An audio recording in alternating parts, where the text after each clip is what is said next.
Good evening everybody, welcome to divinely guided 7777। कैसे हैं आप सब लोग।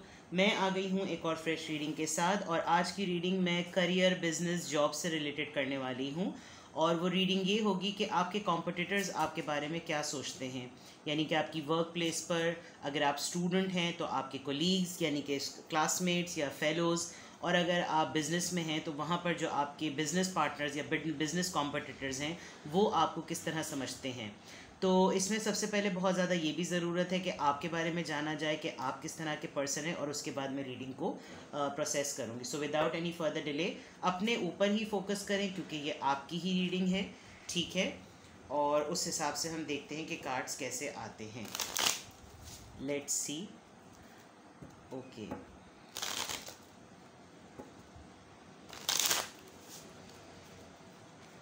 ऑलराइट। सबसे पहले आपकी एनर्जी चेक करते हैं, ठीक है। प्लीज़ हमें गाइड कीजिए, मेरे व्यूअर्स की एनर्जी प्लीज़ गाइड कीजिए। My viewers energy divine, please give us cards. मेरे व्यूअर्स की एनर्जी।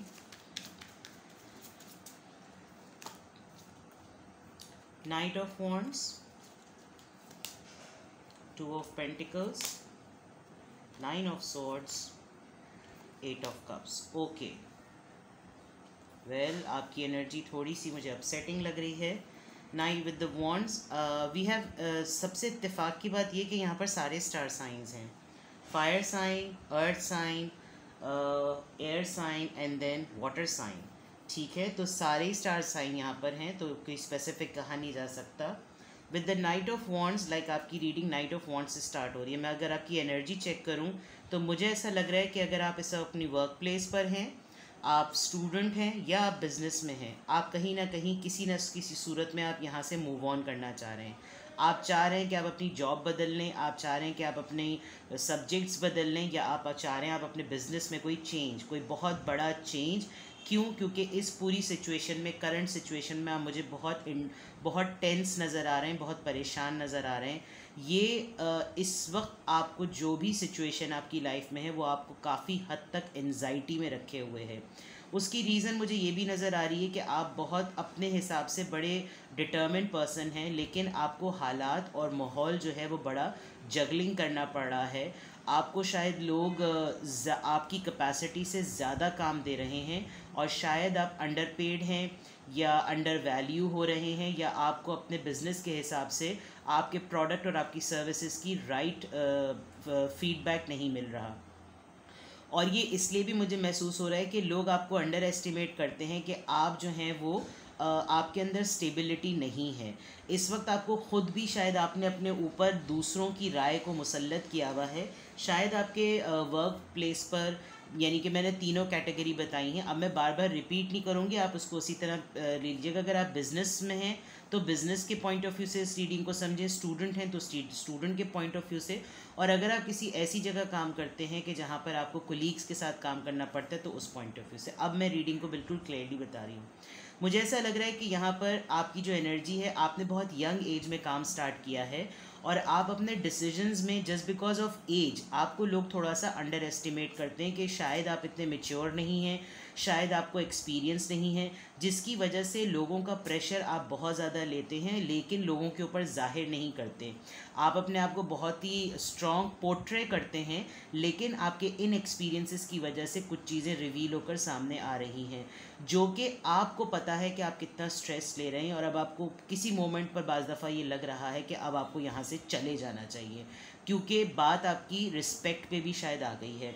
इसमें प्रॉफिट से ज़्यादा, एजुकेशन के करियर से ज़्यादा, या जॉब की स्टेबिलिटी से ज़्यादा बात ह्यूमिलिएशन पर आ गई है। मुझे ऐसा फील हो रहा है, क्योंकि नाइन ऑफ सोर्ड्स जो है वो बड़ा परेशानी का कार्ड होता है।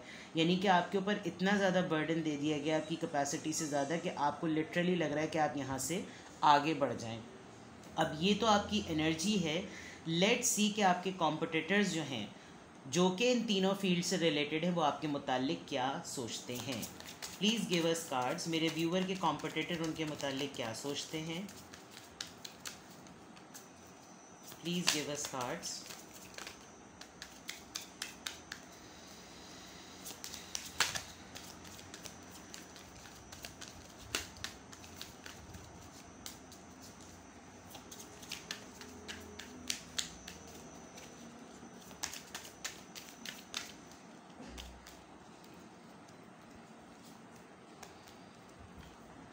7 of Pentacles, the Moon, 5 of Pentacles, 7 of Wands. Okay.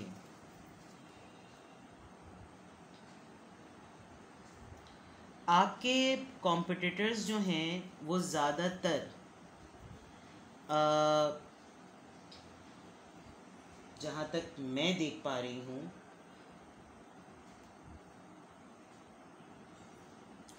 Cancer earth science बता देती हूँ मैं पहले, टॉरस, वर्गो, कैप्रिकॉर्न, एरीज, लियो, सेजिटेरियस और पाइसीज। आपके वर्क प्लेस पर कोई एक मखसूस पर्सन है जो आपसे इनसिक्योर बहुत है, उसको आपसे डर लगता है। और डर क्यों लगता है कि आप का एक काम पर लग जाना और लग कर रुक जाना उसके लिए बाज़ दफ़ा एक इरिटेशन का बाइस बनता है। आप मुझे बहुत हार्ड वर्किंग नज़र आ रहे हैं और ऐसा नहीं है कि आप इस नाइट ऑफ वॉन्ड्स में कुछ इमेच्योर हैं। नो, आपको लोग immature, because you are a young person, ठीक है। You could be young in age और you could be young at work, ठीक है। इस वजह से लोग आपको इनएक्सपीरियंस का लेबल लोगों ने आपके ऊपर लगा रखा है। आप जिस काम को करते हैं, पूरा करते हैं और फिर उसके आउटकम का वेट करते हैं, और आपके साथ के जो लोग हैं वो ज़रा उजलत वाले हैं। उस उजलत में उनको वो उजलत उनको नज़र नहीं आती, वो जल्दी उनको नज़र नहीं आती, जिसकी वजह से बहुत सारे लोगों ने शायद आपको इस इरिटेटेड मोड की वजह से छोड़ा भी है। आपने, मुझे ऐसा भी लग रहा है कि इस वक्त क्योंकि कार्ड्स बहुत डिफ़िकल्ट आ रहे हैं और मैं बहुत हैरान भी हो रही हूँ कि मैं आपके कॉम्पिटिटर्स भी जो हैं वो इक्वली इनस्टेबल हैं, यानी कि वहाँ पर भी कोई स्टेबिलिटी नज़र नहीं आ रही। कुछ मुझे ऐसा फ़ील हो रहा है कि आपने किसी ना किसी के साथ, देखें ये बहुत स्पेसिफिक मैसेज आ रहा है क्योंकि 9 ऑफ सॉर्ड्स के नीचे जो है ना 5 ऑफ पेंटिकल्स का कार्ड आया है। मुझे ऐसा फ़ील हो रहा है कि आपको हमेशा प्रमोशन के लिए या ग्रोथ के लिए किसी एक को सप्रेस करना पड़ा, और शायद वो अंदर ही अंदर आपके एक गिल्ट है जिसकी वजह से भी आपको परेशानी होती है। बिकॉज 5 ऑफ पेंटिकल्स का कार्ड है left out in the cold, you know. तो किसी ने या तो आपको छोड़ा, आपका हाथ थामा हुआ था बहुत अरसे तक और फिर एकदम से आपको छोड़ दिया कि अब तुम खुद देखो और ख़ुद तजुर्बा करो, क्योंकि जितने तुम्हारे बैक पे मैं था या थी अब मैं नहीं हूँ। बिकॉज कोई एक बहुत अच्छी एनर्जी जिसको आपसे आपके इस रुकने वाले रवैये से थोड़ी सी इरिटेशन हुई है, उसने आपको छोड़ा है, जिसकी वजह से अब आपको अपने बिज़नेस, वर्क और अपने करियर के अंदर बहुत सारे लोगों से फ़ाइट करनी पड़ रही है। आप हर तरह के वार जो है ना इस वक्त बर्दाश्त कर रहे हैं।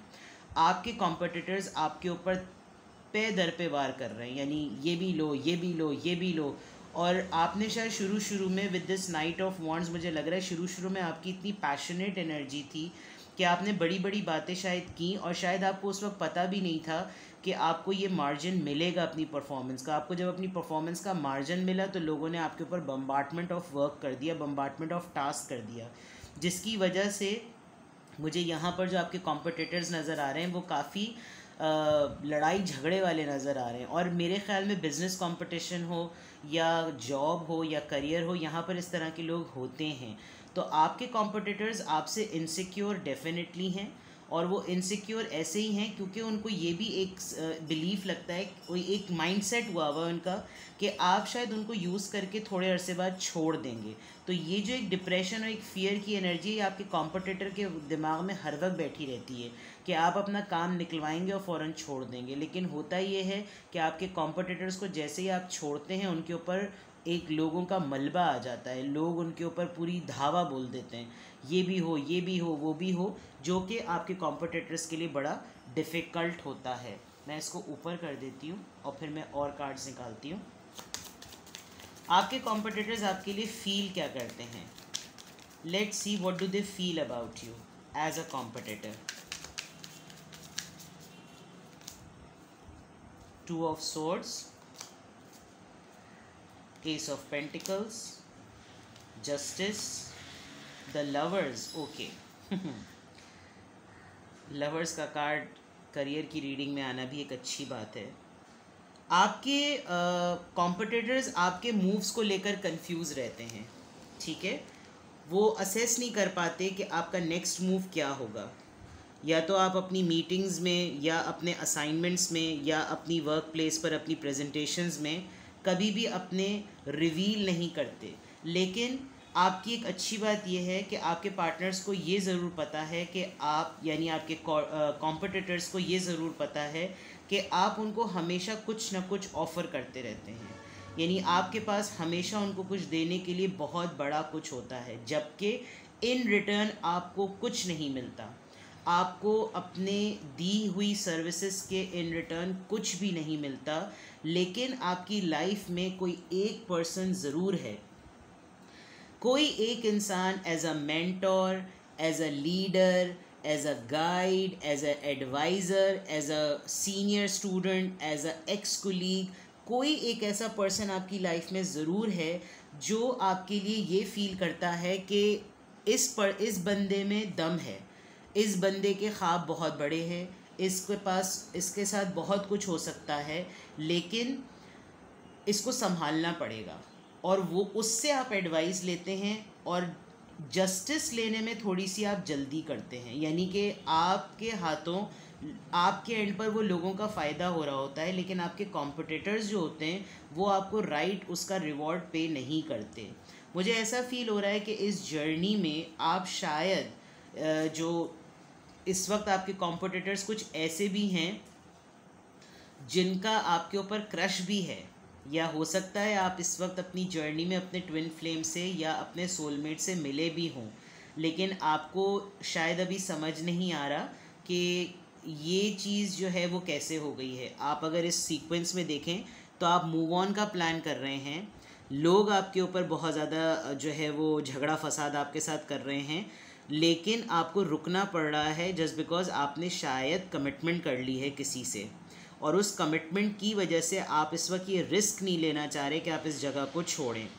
दूसरी तरफ अगर मैं देखूं तो अब यहाँ की अगर मैं वर्टिकल रीडिंग देखूं मैं, तो मुझे लग रहा है जो मैंने बात कही थी कि आपने अपनी प्रमोशन और अपनी ग्रोथ के चक्कर में किसी का हाथ थामा था या किसी ने आपका हाथ थामा था। आप दोनों एक दूसरे से छुटे हैं और उसका जस्टिस कोई मैनिफेस्ट कर रहा है। दिस कुड बी यू और दिस कुड बी XYZ। यहाँ पर भी अगर आप बात देखें तो आपकी कैपेसिटी बहुत ज़्यादा है, आप बहुत बढ़ चढ़ के काम करने वाले हैं, लेकिन लोगों ने आपके ऊपर आपकी कैपेसिटी से ज़्यादा आपको काम दिया है और आप बैलेंस मेंटेन नहीं कर सके, जिसकी वजह से आपको फियर भी हुआ, डिप्रेशन भी हुआ, या किसी उस पर्सन को आपको लेकर फियर डिप्रेशन हुआ। बट ही और शी इज़ ऑलवेज़ विलिंग, उनकी फीलिंग आपके टूवर्ड्स ऐसी है कि वो आपको या आप उनको कभी भी, जब कभी भी होगा तो कुछ बड़ा ही ऑफ़र करेंगे। आप उनके लिए हमेशा ओपन आर्म्स की तरह जो है वो अवेलेबल रहेंगे।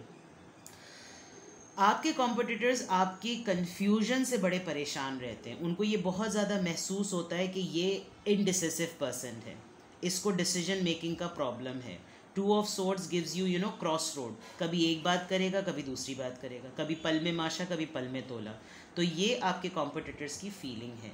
लेट्स सी मोर, आपके कॉम्पिटिटर्स आपके बारे में क्या सोचते हैं और डीपली जानने की कोशिश करते हैं।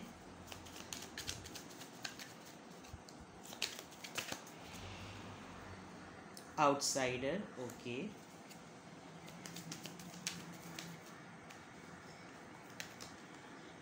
Totality, the माइजर। बड़े कनेक्शन में आई है reading. Creativity, bottom of the deck. I think it's very clear, आप जैसे हैं वैसे आप दूसरों को दिखते नहीं हैं। And with this totality card I feel कि लोगों को लगता है आप उनके लिए अवेलेबल हैं, लेकिन आप देखें, आपको बुरा लगे या अच्छा लगे, जो कार्ड में आया मैं वही बताऊंगी। आप किसी ऐसे मोमेंट पर भी अपने टेम्परामेंट की वजह से किसी को छोड़ देते हैं जब उसको आपकी सबसे ज़्यादा ज़रूरत होती है। या तो ये आप करते हैं या ये आपके साथ हुआ है। अगर आप इस कार्ड को गौर से देखें, कैसे स्विंगिंग मोमेंट पर उसको इसके हाथ की ज़रूरत है और इसी वक्त वो उसको पकड़ नहीं रहा। अगर ये बात नहीं है तो आपके कॉम्पिटिटर्स शायद उनको आपकी तरफ से ये इनसिक्योरिटी है कि ये ऐसी जगह पर बंदा ला के मारेगा जहाँ पानी भी कम होगा। उनको ये खौफ बहुत ज़्यादा होता है और वो आपकी इस साइलेंट और ट्रिकरी आदत से बहुत ज़्यादा इरिटेट होते हैं। आप अपने मूव्स पहले लोगों को नहीं बताते, which is a good sign. Because आपको शायद मुझे लग रहा है कि अब एक्सपीरियंस हो गया है कि जो आपकी सोच है उसके हिसाब से आप वो काम नहीं कर रहे, और जो आप वो काम कर रहे हैं उसके हिसाब के लोग आपके पास नहीं हैं, तो आपको डिफ़िकल्टी हो रही है जबकि आप बहुत क्रिएटिव हैं। द आउटसाइडर, आपको अपनी इस जर्नी में ये फेथ है कि आप जो इस वक्त लोगों को, आपका स्लो पेस पर रहना लोगों को इरिटेट कर रहा है, वो कहते हैं ना अपना टाइम आएगा, ये वो वाली इस वक्त फीलिंग है कि आपको पता है कि जिस तरीके से लोग मुझे इस तरह से देखकर असेस कर रहे हैं, ये उनके देखने का नज़रिया गलत है, मेरा इसमें कोई फॉल्ट नहीं है। And with this totality card now I am getting a very strong message कि ये आपके साथ ही हुआ है, कि किसी ने आपको होप दी और होप देने के बाद ऐसी जगह पे लाकर छोड़ा जहाँ पर, ये हमारे एक मेंटोरिंग की फील्ड में एक हमारी यहाँ टर्मिनोलॉजी है कि इसकी 3 स्टेजेस होती हैं। ये अगर कभी आप मेंटोरिंग के बारे में पढ़े तो आपको पता चलेगा। एक मोमेंट आता है कि जब ट्रेनिंग के दौरान सिखाया जा रहा होता है तो एक डिटैचमेंट का पॉइंट होता है, और वो होता है एक तरीके से कि बीच समंदर में लाके फेंक दो कि तैरना तो तुमने खुद ही है। आपके साथ अब ये हुआ है, शायद बैक पे आपके किसी की एक इतनी स्ट्रॉन्ग सपोर्ट रही है to understand that what how to and what to behave at work place, लेकिन इतना आपको पैम्परिंग और केटरिंग करने में अब उस बंदे ने भी आपको छोड़ दिया कि अब खुद करो। तो अब आप बहुत संभल के चल रहे हैं, और उस संभल के चलने में शायद लोगों को नहीं समझ में आ रहा कि आपके मूव्स क्या हैं, और वो आपके लिए काफ़ी डर्टी ग्राउंड्स जो हैं वो सेट कर रहे हैं। हो सकता है आजकल आप बैक बाइटिंग बहुत ज़्यादा फेस कर रहे हों, लोगों की क्रिटिसिज्म बहुत बेयर कर रहे हों, हो सकता है आजकल आप लोगों के ऊपर, आपके ऊपर बहुत क्वेश्चंस उठ रहे हों, बिकॉज मुझे इस लवर्स कार्ड की वजह से ना आपकी सारी सिचुएशन बड़ी बिगड़ी हुई नज़र आ रही है, कि या तो आपकी शादी हो गई है वर्क प्लेस पर, या आप किसी से इंगेज्ड हो गए हैं या कमिटेड हो गए हैं, और उसकी वजह से यू आर जस्ट वेटिंग कि ये निकले और फिर मैं बताऊंगा, और but you need to be careful. Alright, let's see मोर।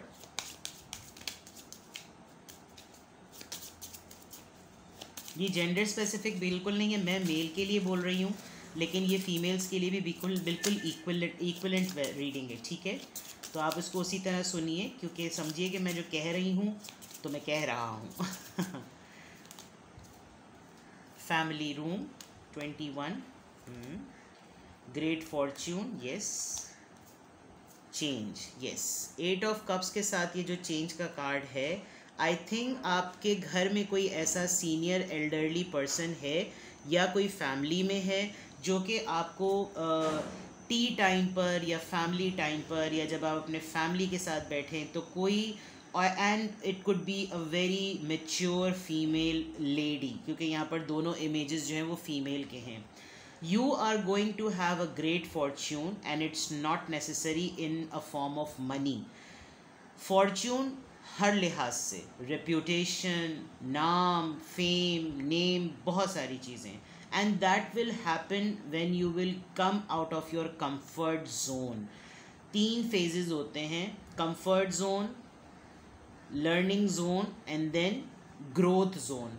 तो आपका लाइफ का फॉर्च्यून का साइकिल तभी बदलेगा, ये चीज़ में आप तभी आएंगे जब आप अपने लर्निंग जोन में आएंगे। उसके लिए आपको अपने कुछ पैटर्न्स चेंज करने की ज़रूरत है, ठीक है। अब ये आपके कॉम्पिटिटर्स के एंड पर आपके लिए रीडिंग थी। अब मैं आपके लिए एडवाइस देखती हूँ। प्लीज़ मुझे कमेंट सेक्शन में बताइएगा कि आप जहाँ जॉब करते हैं, अगर आपका कोई बिज़नेस है या आप स्टूडेंट हैं, तो क्या आपके कॉम्पिटिटर्स ऐसे ही हैं? अगर वो ऐसे ही हैं तो आपके लिए क्या एडवाइस है? एंजल्स प्लीज़ हमें गाइड कीजिए कि मेरे व्यूअर के लिए क्या एडवाइस है।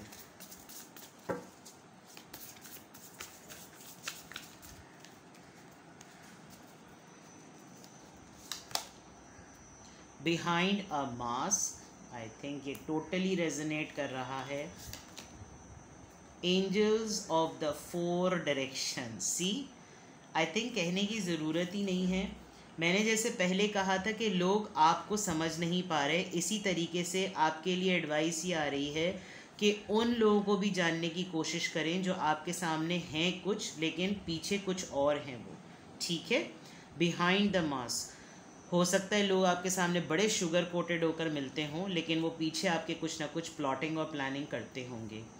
आपके लिए एक और एडवाइस यही है कि आपके साथ एंजल्स हैं और चारों डायरेक्शंस के हैं, 4 directions which could be from air, water, fire, you know, everywhere. But the point is आपको चारों तरफ से नॉर्थ साउथ ईस्ट वेस्ट हर जगह से एंजल्स आपके साथ हैं। कोई एक इंसान आपकी ज़िंदगी में वाकई ऐसा है जो कि स्पिरिटेड है, जो कि स्पिरिचुअली गाइडेड है, जो आपके साथ है, लेकिन वो कब तक होगा? 3 और 4 बड़ी सीक्वेंस का नंबर है। ये हो सकता है आपकी ख़ुद की भी ट्रांसफॉर्मेशन हो, लेकिन अगर आप अपनी प्रैक्टिकल लाइफ में हमेशा को डिपेंडेंट रहेंगे तो फिर आपकी ग्रोथ कैसे होगी? जो नीचे के कार्ड्स आए थे, तो आपके लिए एंजल्स की तरफ से यही एडवाइस है कि कुछ फील्ड में उतर के एक्सपीरियंस करें उन्हीं कामों को लेकर जो आप दूसरों से करवाना चाह रहे हैं। जब आप उस फील्ड पे ख़ुद काम करेंगे तो आपको सबके मखौटे उतरते हुए नज़र आ जाएंगे, सबके मास्क उतरते हुए नज़र आ जाएंगे। और अभी जो पर्सन आपकी लाइफ में एज एन एंजल मौजूद है, one day you yourself is going to be the same angel, लेकिन उसके लिए मेरा बच्चा मेहनत करने की ज़रूरत है। ठीक है, मेहनत करते रहिए because you are very creative. ये थी आपकी कलेक्टिव रीडिंग और इसमें से वही मैसेज पिक कीजिएगा जो आपकी सिचुएशन से मैच करें। आई रिपीट, आप स्टूडेंट हों, जॉब पर हों या बिजनेस में हों, ये उन लोगों के लिए आज रीडिंग थी कि आपके कॉम्पिटिटर्स आपके लिए क्या सोचते हैं। कुछ भी आपसे रेजोनेट किया हो मुझे कमेंट सेक्शन में बताइएगा। अपना बहुत सारा ख्याल रखिएगा, सदका दें, चैरिटी दें, अपने आप को बुरी नज़र से बचाएं। All the best, bye bye.